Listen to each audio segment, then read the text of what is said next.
everybody, I'm Victoria Vega and I am here to present to you my applied assignment number 2, post-reflection presentation. So for my agenda here, I have my introduction, my pre-work, my evidence, my new learning, and my continued inquiry.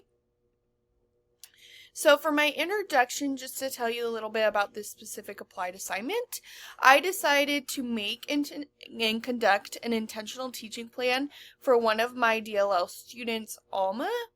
I decided to pick this because I just love teaching my preschool students. I have just actually committed and got accepted into a lead teaching position in preschool for next year within my local school district, which I am super excited about. And I figured this would be a great opportunity to just get even more practice in of how to create an intentional teaching plan and conduct it for a DLL student specifically. I felt like this was a great opportunity to do it one-on-one to get that practice in and just to see how my DLL student of choice, Alma, is thriving in certain areas.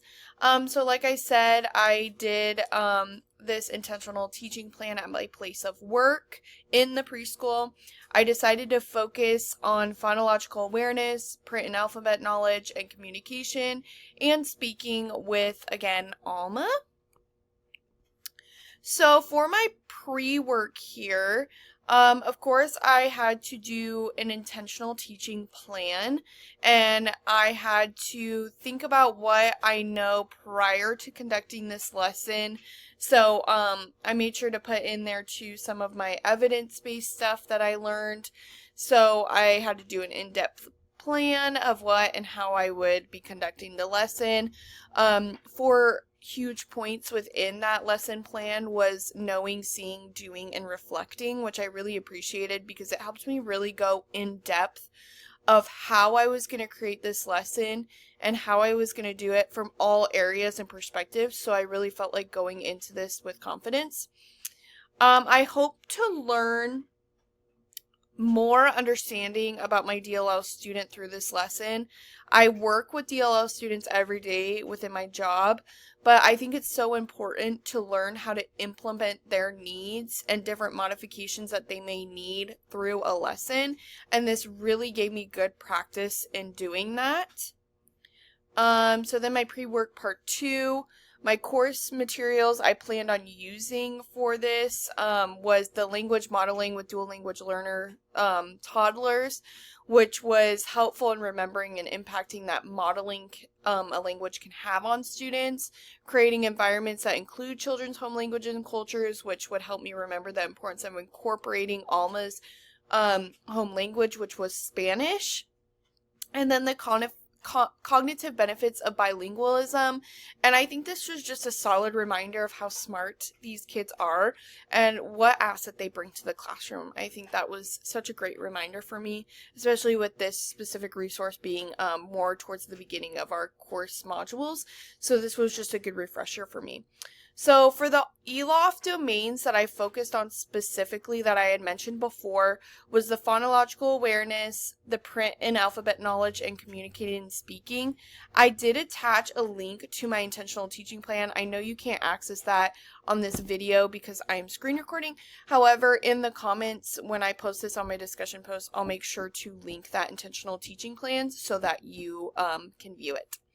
So moving on to my evidence, I absolutely love these pictures. My coworker was kind enough to take them for me when I was conducting this lesson with Alma. So in this first one, you can see Alma's picking a letter. Basically, the basis for this plan was that I have a big bin of alphabet letters. Alma was to choose a letter. She was to tell me the name of the letter, the sound of the letter, and then either find or tell me something within the classroom that starts with that letter. So in this first picture, you can see Alma picking a letter and I am waiting for her. She had so much fun with this lesson that she didn't want to stop. So even when the whole lesson was through and I felt like I got the data I needed, we continued playing this game, and it was a huge, huge asset for her, and she found so much enjoyment within it. So it really helped me feel like I accomplished this lesson. And so here you can see her picking out a letter. Here, I love this middle picture because it shows me modeling language. We were doing L, Lizzie Lizard, which is something that we do in our zoophonics in the classroom. And so she was having a hard time understanding what L was. So I said L, Lizzie Lizard. And then of course this last one, we did the letter Y, and she was able to tell me and the sound, which was so good. She had so much fun looking for the letter. As you can see in the first picture, our letters are posted at the top, and so they can look at it for reference. But she did so good.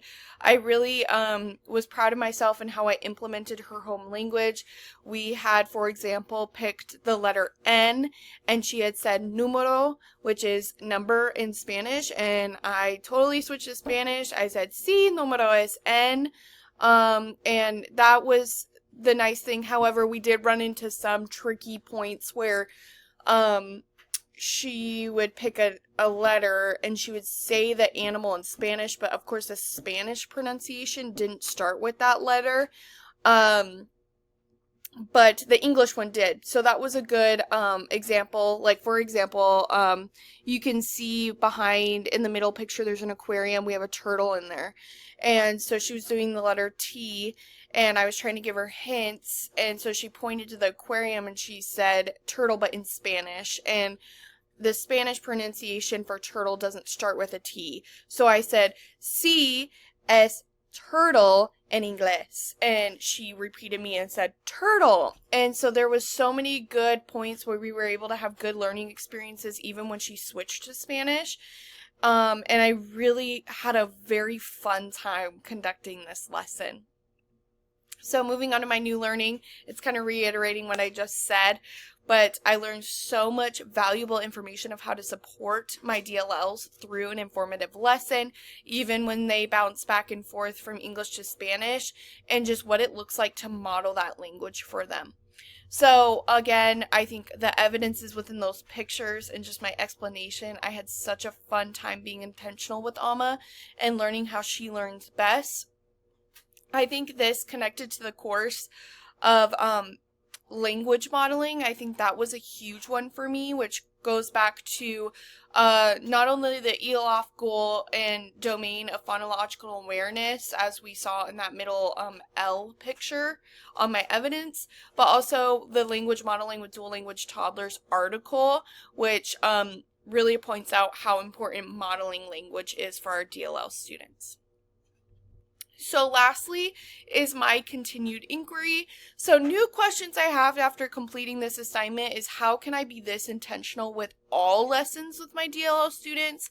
And how can I now use this information to now be intentional in all lessons with students bilingual and monolingual? How I will continue to learn about this inquiry is to remember the importance of using intentional teaching, to better improve my lessons and instruction by looking at all students individually, ensuring I am meeting each of their needs. This is so important, whether they are DLL students or they are any and all of the above. It's so important that we know and learn our students to best accommodate for them.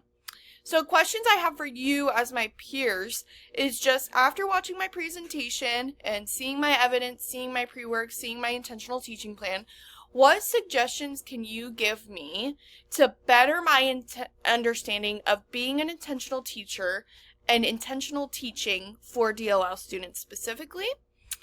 And what are some things you've learned from intentional teaching or curriculum modifications with your own DLL students, and how could that be useful to me personally in my journey forward?